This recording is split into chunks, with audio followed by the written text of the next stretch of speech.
Hello, everyone. Welcome to today's webinar. My name is Caitlin, and I'm really excited to have Aaron from HighByte joining us today. Super excited to have all of you here. This session is being recorded and will be made available for replay tomorrow. Please post any questions you may have for Aaron in the Q&A, and we will take all questions. We will answer all questions at the end of the session. And without further ado, I'm going to hand things off to Aaron. Hey, hello everyone. Thanks for joining us. Again, I'm excited. I'm the CTO at HighByte here. I'm excited to do this with Influx because I can remember probably 7 or 8 years ago in manufacturing when kind of new time series data storage stuff was coming out, NoSQL, distributed data storage, and Influx kind of started to join the scene. Some questions about what it was, and it's cool to be able to see how much it's evolved over the years and to where we're at now, and how HighByte and Influx can work together to create a better solution. All right.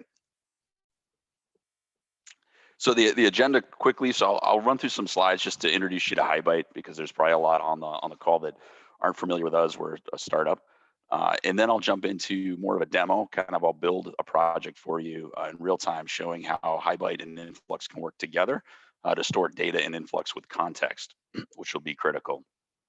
And then lastly, I'll overlay that with an OEE application. So some new capabilities that Influx built into FluxLang to calculate OEE for some raw data, which is pretty cool. So I'm from HighByte, right? HighByte, we're a startup founded in August 2018. We're headquartered here in Portland, Maine, where you can still wear flannel in, what is it, May? I think it's May now. Yeah, so still a little chilly, but come visit us when the pandemic is over. It will be over, but awesome town. So our mission, right, is to provide manufacturers with the critical data and infrastructure they need to achieve Industry 4.0 or industrial transformation.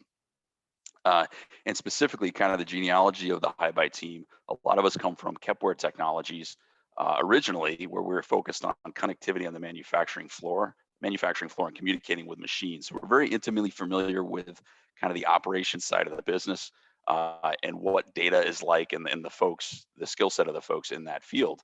And we're helping bridge that gap between that OT layer and the IT layer in terms of getting data with context up to new sources. So in terms of a broader picture of what's happening in the manufacturing ecosystem, it's a big step change, right? When you look to the left, Industry 3.0, this is what we call the Purdue model in manufacturing, which has historically been kind of the architecture. There's different levels, right? We have wired I/O, machine PLCs from Siemens, Allen Bradley, you name it. We have a connectivity layer with OPC that collects that data from the machines and then provides it up to local applications, which are SCADA, supervisory control and data acquisition, and MES, manufacturing execution systems. These are specific to the factory. Then system.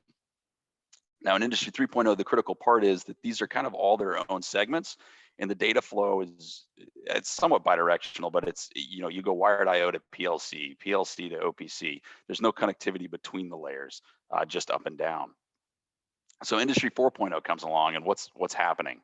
Well, it's kind of blowing up on either sides, right? The whole wired I/O and the sources of data in the factory is exploding, right? So it's not just PLCs anymore. It's things that sort of look like PLCs. It's LoRa-based sensors. It's kind of you name it, where we're sourcing data.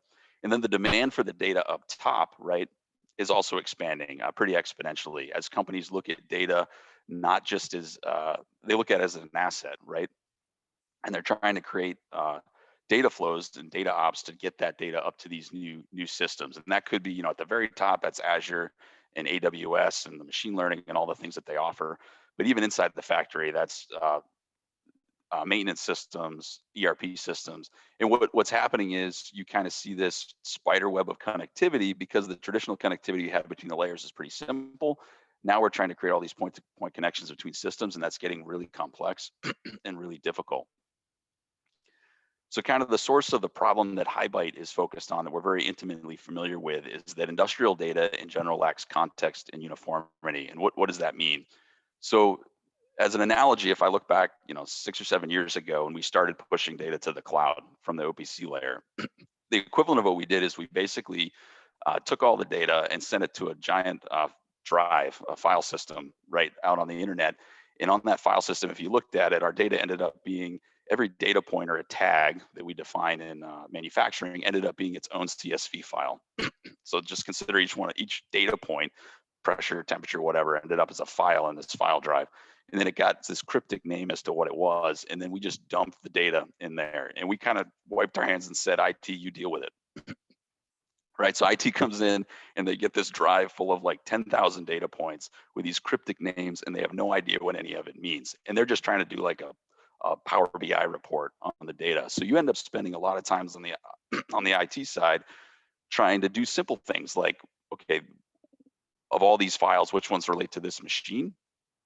And what was the state of this machine at 12 noon on a Friday? Right. That's actually a lot of computation to go write scripts and pull apart those files and figure out what's what.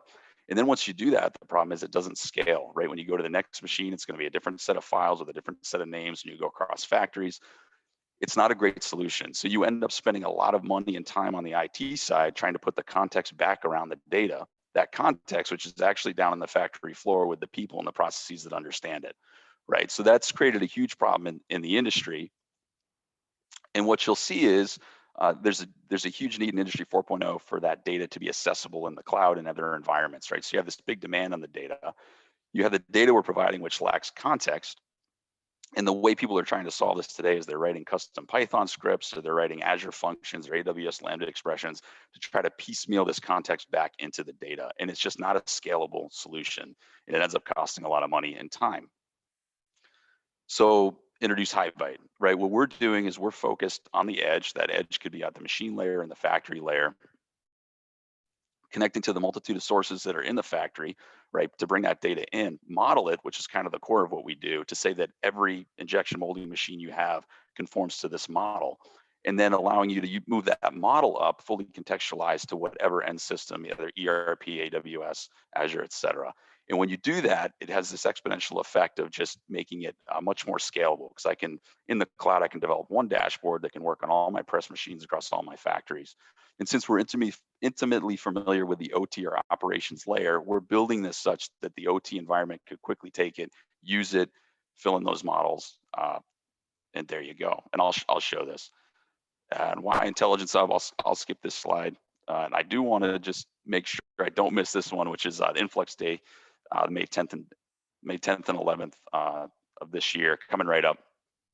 So make sure to register, and Caitlin will have more information on that. All right, enough with slides. So I'm going to build this from the ground up, for better or worse. Cross your fingers. I think it'll go fine. But to provide some quick context, so I have InfluxDB running in a Docker image. I'm on Windows, and specifically I version 2.0.5. And in that version, they added the OEE capability. So that's important to note if you want to try this as well. The one issue I had running this in Docker is that the Docker image timestamp, this is a Windows problem, I think, fell behind, right? And right now you can see the date's correct.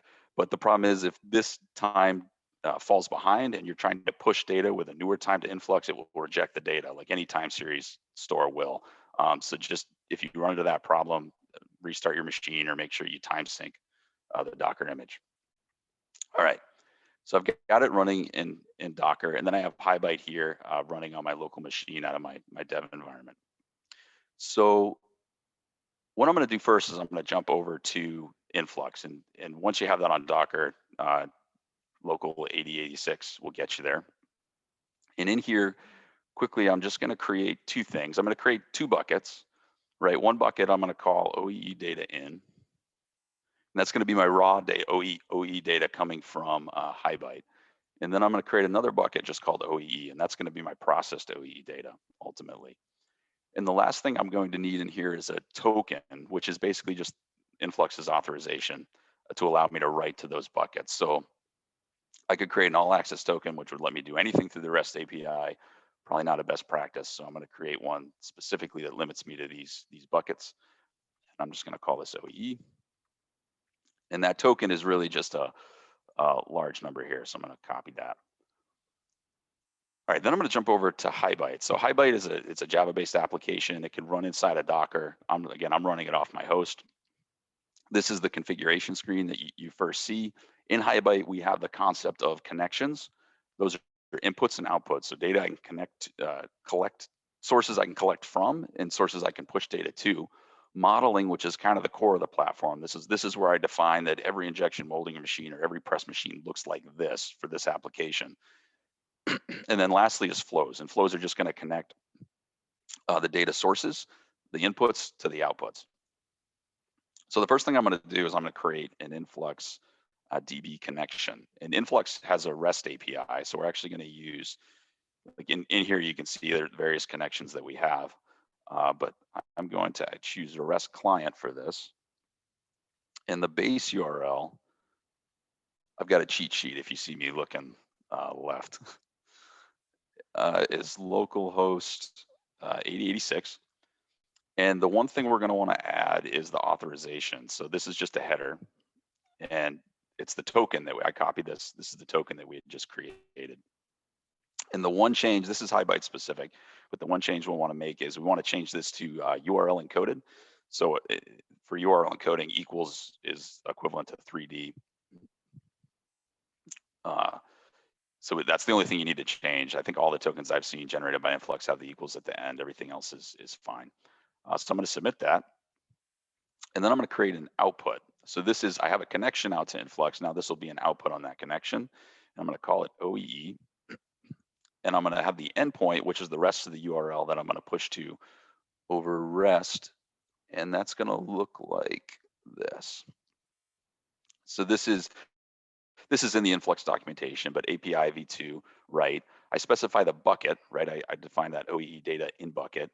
And then the org is HighByte. So when you set up, at least in the Docker image, you have to define an org. There's not a default. So I set mine to HighByte, and you do need that as like a namespace when you go and write data. And the last is the precision of the timestamps that HighByte's going to write to Influx, and those are in millisecond precision, they're epochs. So I've got that. And the last thing we have is this is a generic REST output, right? And by default, it'll output JSON format. Now Influx has what they call a line protocol. And so what we're doing, I'm just going to paste this in. This is a Apache free marker is what it's called. Sorry, the Zoom gets in the way, but let me just. So we use a technology called Apache Free Marker, which is a templating engine, which basically says with these inputs, I can generate any output. It's used a lot to generate HTML, but you can use it to generate anything. And specifically for this case, if you Google Influx line protocol, you'll see Influx by default. This is kind of their default input is this line protocol where there's a measurement, there's these things called tags, a tag sets, field sets, which are the actual values, and then a timestamp. So what this is doing is this is using that Apache free marker to format the data in that line format. So this is going to be the model type, which we'll see. This will be the name of the instance, which would be like our press machine. And then it's taking all the elements that we define and kind of flattening those out. And I'll give you a demo of what that actually looks like. But for now, just know that we changed the output format. So the other thing I'm actually going to create, just so you can visualize that, is a generic REST output. And what I'm going to do is, it's a site I use called webhooks, which I'm going to push data to. And this just gives you a unique URL that you can push data to. And I'm going to set up an output called test with an endpoint, and that's the GUID for the URL. And I'm going to copy the same Influx formatter over here, and that's just going to output it to this web so you can see what the line format actually looks like. So I've got my outputs defined, but now I've got to go source the data from the factory, right? So to do that, I'm going to create a connection to OPC, and I've got a local KEP server running that this will connect to. And I'm going to, it's localhost, and then the port is 49320. There's no security on here, so everything's anonymous. And this is going to be an input, right? So I'm going to select the inputs, I'm going to hit the browse button, and this is me browsing the OPC address space for the data. And specifically in here, I've set up a press machine called press1, and I'm just going to bring in all these tags. I don't necessarily need them all, but I'm going to import those. And you'll see on my inputs, I can then go in and do a read, and that value is 0 right now, so I can kind of test some of that. And I'm just going to make sure launch my quick client so it starts generating live data. But so now that I have that, I'm going to move over to my model. And so what I want to do is generate a model for this OEE application. I could model anything, right? I could model the asset, I could model the end application, but here we're going to generate an OEE model. And a model in HighByte is just a definition, right? We're just going to define what anybody who wants to enable OEE capability, these are the set of attributes you need to support. So let me bring my cheat sheet back up, and we need, all right, we need a part count, number of parts we've produced, right? We need a bad count, the bad quality parts, and then a state. And I'm going to be a little rigorous and just set the data to these. And the state is actually going to be a string. And this is my model definition for OEE, right? It's pretty simple. You know, we could definitely expand on this, but for this use case, we're going to keep it easy. So now I have my model definition. I want to go create an instance of that model. So this will be the OEE data for the press machine 1. So I've got my OEE model. And now you can see here's the data model, and I have this expression. So I actually have to fill in these values for the press machine. So over here in HighByte, I have a references panel that'll show me, you know, all my inputs and outputs.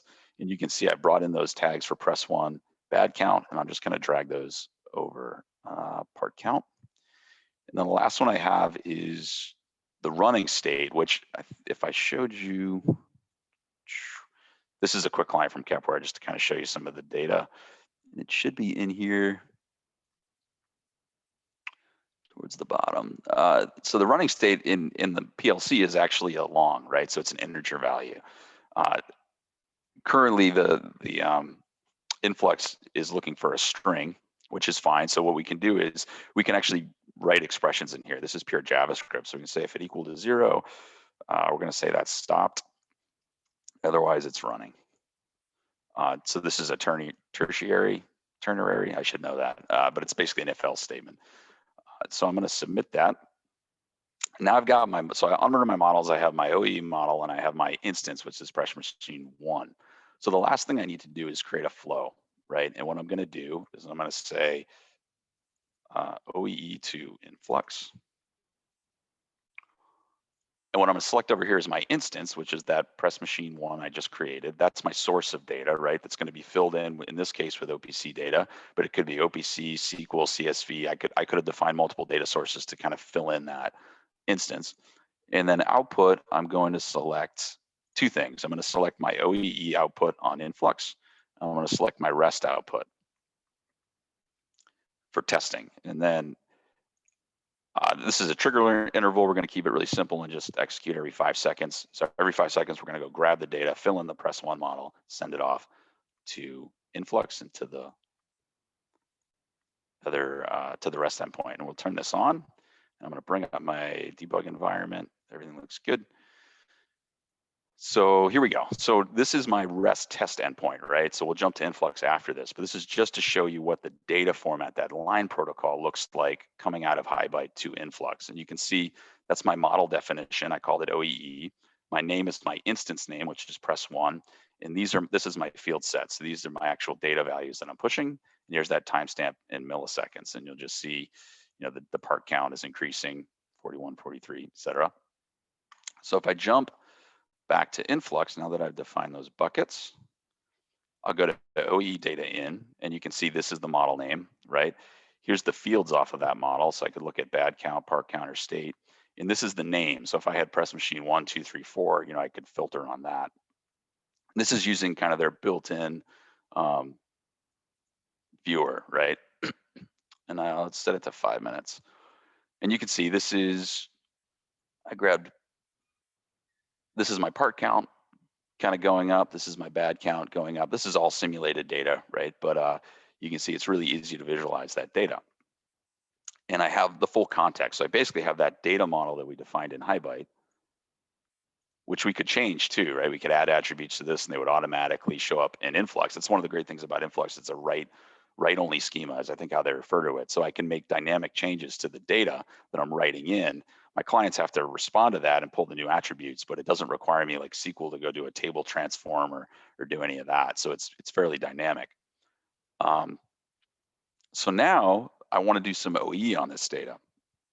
So what I'm going to do here, this is the new feature that was added in 2.0.5. So I'm going to create a new query. Um, and what I'm going to do is I'm going to skip the nice visual and I'm going to go straight to what they call the script builder. So I can write the actual query out in their syntax. And again, I'm going to use a quick cheat sheet. And I'm going to copy this in and just kind of explain what it's doing. All right. So first, let's run it and see if it works. Looks like it worked. And I'm going to use the table format. So you can quickly histograms kind of show the data however you want. Table will just show the kind of the raw data. And right now it's showing me both the results of both queries. So I'm actually going to get rid of this one and go to the OE one only. And what you'll see is, this is I have very preliminary data I put in here, right? So this is kind of the numbers look a little funny, but they're reasonable. Maybe not availability yet, but as the data builds, it will, right? So they're taking the raw data, those three attributes we provided, and then they're running the calculation to calculate OEE over a time frame. So in the query, what I'm saying is my raw data in bucket, OEE data, I'm going to filter on a time range. And this is very small time range for OEE, right? I'm just saying from now to 5 minutes ago. So the last 5 minutes, I'm queuing off my measurement, which is OEE. That was the model that I pushed into there. And then I'm looking at press one specifically. So that's the instance in HighByte.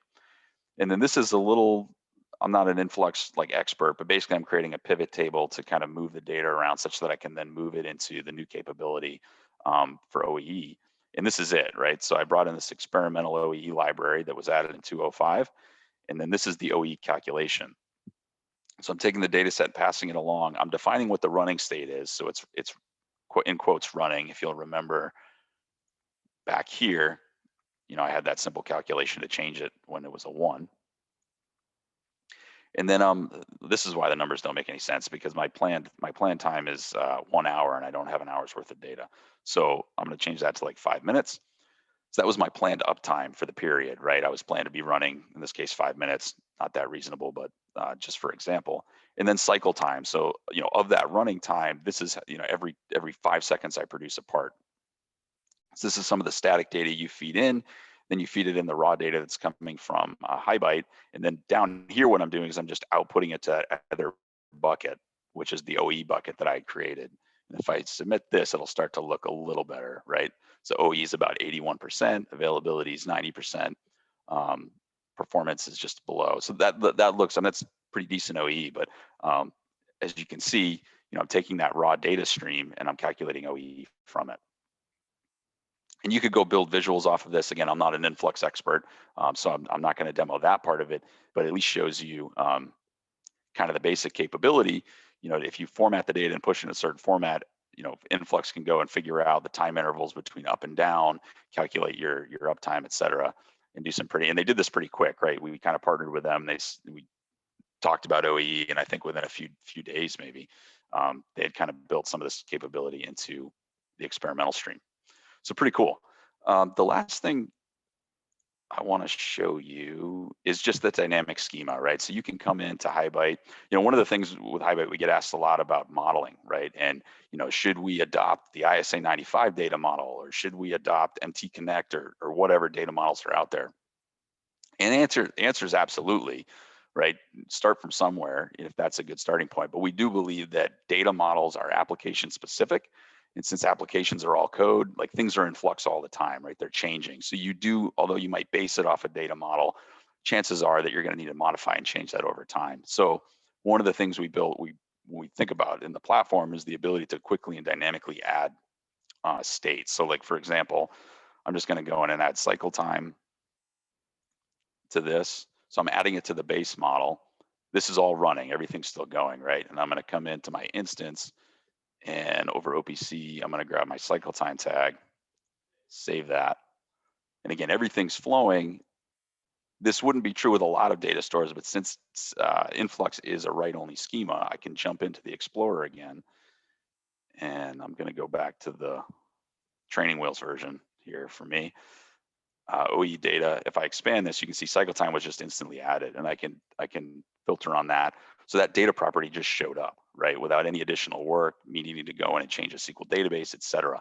That's a really cool capability, especially when manufacturing, is we're trying to figure out this data modeling piece, and we're looking for data storage off, I'll say unified namespace. This concept of a MQTT broker is one implementation of it that has all the data. The ability to store that data very easily and know that it can dynamically change, and that storage is still going to work, especially in these early stages of as an industry, as we're trying to figure that out, is really powerful, right? It's pretty cool. So one other thing I'll just show quick. So in terms of HighByte and being able to source data, I showed OPC, I showed Influx. There's a number of other connections. SQL's a big one in the factory. So like Microsoft SQL Server, we've got connectivity to that. So I have a local instance, 127.0.1, and if I can remember my login, 1, 2, 3, 4, just to briefly kind of show you.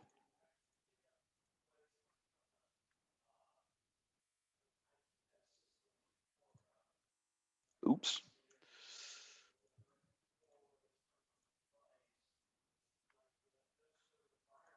I may have forgot my login, but anyway, you'd be able to see all the SQL tables, select data from SQL. We can source data from multiple sources. We don't currently have the ability to ingest data from Influx over the REST API. Just anticipating that might be a question, because the REST API returns CSV data, and our REST input currently expects JSON data, but we know we need to extend that to support XML. CSV is another example in the future. So currently it's pushing data into Influx. Again, I showed the Docker version, but Influx actually has a web hosted version that works just as well. I don't know if the OEE capability is up there yet, but that's another really easy way to get started with Influx and pushing data in the kind of the modeled format. So I know that was quick, Caitlin, but I think I'll pause there, and maybe if there's any open questions, I can branch off and demo some other stuff if there's interest. But I think you've kind of just surprised everyone. It doesn't look like there's any questions right now, but I thought someone wanted to speak. Just give me 1 second here. Thought I saw a hand raised, but I think you must have answered their question. I see one now from. Oh, here we go. First of all, thank you, Aaron. I have 2 questions. One, what if the time interval for a flow is 500 milliseconds, but the REST API for one of its inputs returns a response more than 500 milliseconds? How do we diagnose this issue? Okay, so the time interval for the flow is half a second, but the REST API for one of its inputs returns a response more than 500 milliseconds. It's slower? Yes, I'm it guessing sounds that's like it. slower. Yeah. Yeah, so the way to do that in HighByte is you would set your flow to 500 milliseconds, right? And what you can do is in the publish mode, or in the triggers, we have this on change, on true, while true, right? And if you set it to on change, wait, nope, 1 second, set it to always. You do it in the publish mode. So what you could do is basically set this up so it's only going to trigger, it's only going to send to the output if there's changes. So you would be polling the REST API at 500 milliseconds, but if it's only changing once a second, only every other flow trigger would actually publish to Influx, as an example. Correct. So that would be the way to do that. So their next question is, we created an OPC and an MQTT connection. After that, we created multiple inputs for each connection. Does HighByte subscribe these inputs via data change and caching somewhere, or the inputs are used when the model needs to be created? Oh, we got an advanced user. Yeah, no, so I can answer that question. So we have, let me show you. All right, so I'm going to create an MQTT input. I've got a local mosquito broker running, and I'm going to define input on a topic data. And what I'll do is I'll bring up my client, which it has trouble. I use MQTFX, but it has trouble on multiple screens. So I'm basically going to publish to that data a simple JSON message. 1 second. All right. So I'm going to read the input here. The short answer is we cache, right? So I just sent that over. I misspelled it. Hello work. The short answer is a cache. So I just sent this over, and we subscribed to this data input. So data came in. This was the message that I wrote over in MQTFX. This is cached in HighByte. So if I continue to read this, right, I'm going to get the same value. And in the future, we'll add some like cache timeout stuff, or maybe only read once as options. But this is the way it works currently. So any kind of not request response input like an MQTT, I think might be the only one, Sparkplug as well, will cache that input value. And again, the way to, if you only want the changes, the way to do that is in your flow trigger to configure it to only changes. And then we'll basically read the cache, see that nothing changed, and we won't output the value. Perfect. It looks like you did answer their question. They said, thank you very much. Oh, perfect. Yeah. All right, next question. Do we need to flatten the data to send it to InfluxDB? Yes. So I can demo that really quick too. So in modeling, when you look across model, there's model hierarchies and relationships, right? So I could create a child model. And in here, I'm just going to call it child. And this is all in line, right? So I'm going to give it an attribute. And I'm going to save that. So now if you go into modeling, through that view, I've created a child model that has an attribute any, and then the OE model references it, right? So this is a little more complex of a use case, but what I'll do is the child model, I'll go create an instance of it. Child instance is fine. And I'm going to fill it in with a random, you know what, let's just grab the MQTT input we were just messing with. So you can see that's the Aaron string thing that I was playing with. So I'll bring that in and save it. And then in my instance of press1, I'm going to reference that child model. Now, if I try to send this to Influx, which it's trying to do right now, that's probably not going to work. So I'm just going to send it to the test output because I'm actually curious of what it'll look like. Yeah, see, so the line protocol looks all good until we get to the child instance, and then it gets weird, right? It's basically outputting it as a JSON string, which is fine in some some platforms that can handle hierarchy, but not in the Influx case. So the way to fix that is to go to connections on Influx, and we have this flatten model values, which basically means if there's any hierarchy in the model, we're going to flatten it out. So I'm going to turn that on, and then go turn on Influx. Oops. Let's do, I forgot I'm using a REST test input. So we'll enable it in both spots. Or REST test output. So I'm going to turn it on the REST test output, and you'll see, hopefully when the new one.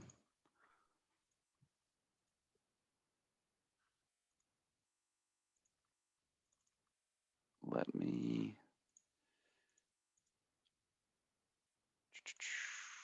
send it to Influx and see if this works. If this doesn't, I'm in a dev environment. If this doesn't work, it should.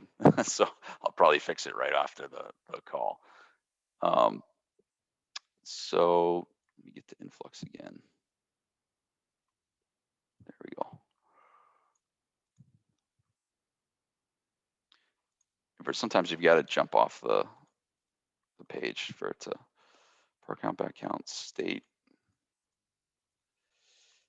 Okay, yeah, it doesn't look like, but essentially that would be the flow. So I'll go look at if that's broken in my dev environment. But essentially what would happen is that child model would appear like child name instance underscore attribute would be a field. So that's the concept of flattening the hierarchy so that that hierarchy just becomes a unique name field name that would then go to the output. But for some reason, when I turned it on, even in the REST output, it doesn't look like it's doing that. So that was Paul or Paulo. Yeah, so I'll go look at that. But that's how that should work, Paulo, because we have a number of endpoints that can't. SQL's another one, right? It can't handle hierarchy and data models, so you have to flatten it out.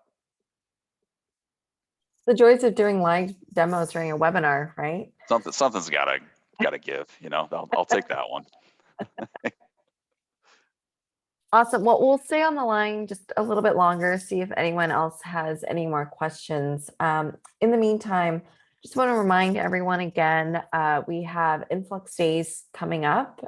So next week we have the Flux training. So if anyone is interested in attending, there is a fee attached to it, but if there's anyone who's interested in it, please email me and we can look into getting you a free ticket to it.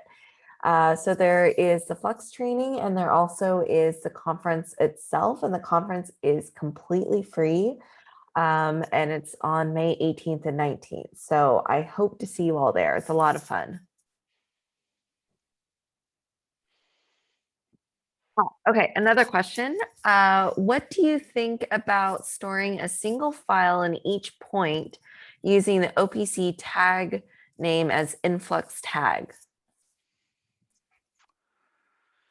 You think about storing a single field in each point. So let me jump out of here. I think what you mean is essentially these would be the tag names.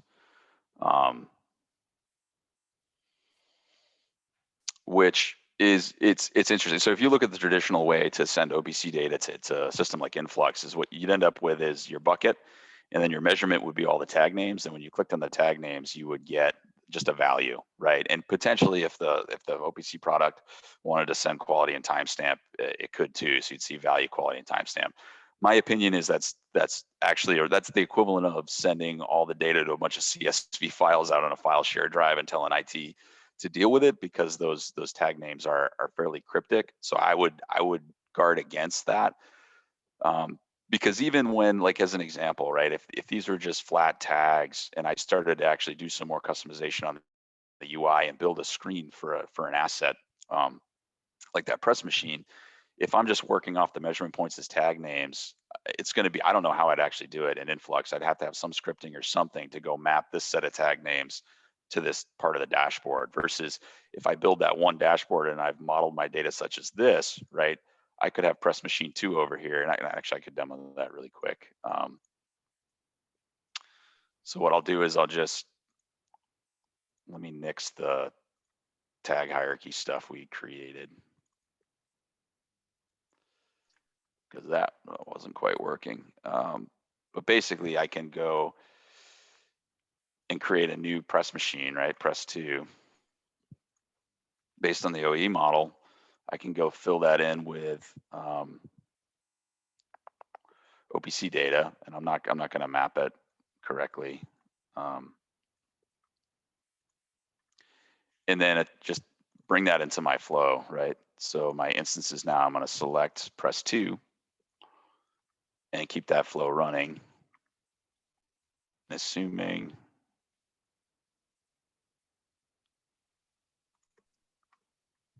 it might not like.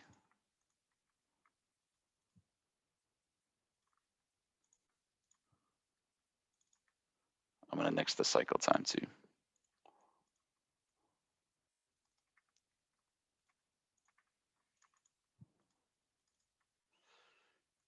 All right, turn that back on. There we go. It had the child model was still in one of the instances, but basically now if I go off this page and come back, you'll see, hopefully pretty soon, sometimes there's a delay. There it is.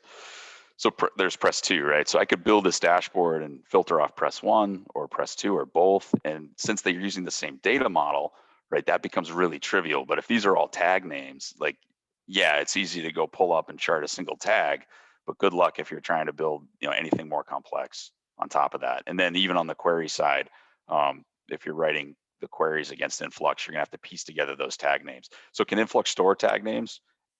straight tags, absolutely. Do I think that's the best approach in terms of manageability over time? No.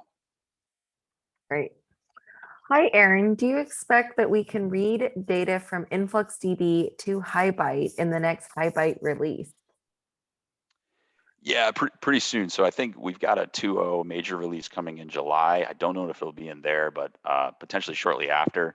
This is actually, as part of the prep for this demo, was the first time I tried to do a readout, and I realized that Influx, it's pretty cool. You can essentially write the query language and post that, and we're pretty close to it. Like, we can send the request, but the response comes back in that CSV format. It's a pretty light lift. It's more just we're trying to prioritize based on market demand. So if you're definitely interested and could use that feature, reach out to me and let us know. We could get it in pretty easily, because we have a CSV input.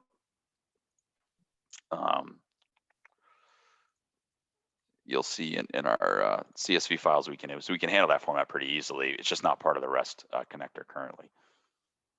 Yeah, and for anyone who wants to connect with Aaron directly, all of you should have my email address. So feel free to email me if you want to reach out to Aaron, and Aaron's email is up there on the screen as well. So I'm sure he'd be happy to hear from you as well. All right, well, thank you everyone for joining today's webinar. If there aren't any more questions, we'll just stay on here another minute or so. Thank you everyone for joining today. It was a really great session. Once again, it has been recorded, and the slides will also be made available for review by tomorrow morning. So you'll be able to check out the slides as well as the recording by tomorrow morning. So thank you everyone for joining today's webinar, and I hope to see a bunch of you at Influx Days and the Flux training next week. So it'll be a lot of fun. Thank you, everyone, and thank you, Aaron. Thank you.